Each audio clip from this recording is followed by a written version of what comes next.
In this video, I'm gonna share with you how to change the candles color on MetaTrader 5. So just follow me and follow the steps. It's so easy and simple. So first of all, open your MetaTrader 5. And as you can see, I have here the color green for the bullish candles and the color red for the bearish candles. So all you have to do is click on the chart any place. Then click on this settings icon, this one.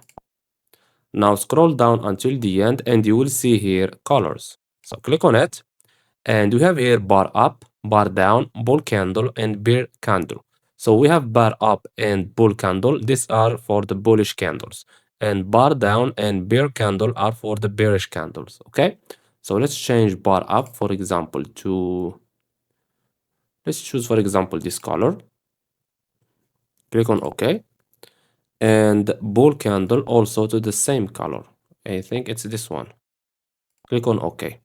We have now the bearish candles. Go to bar down.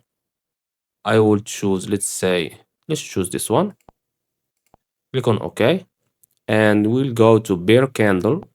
And let's choose the same color. Click on OK. Now let's click on save here at the top right. Let's go back.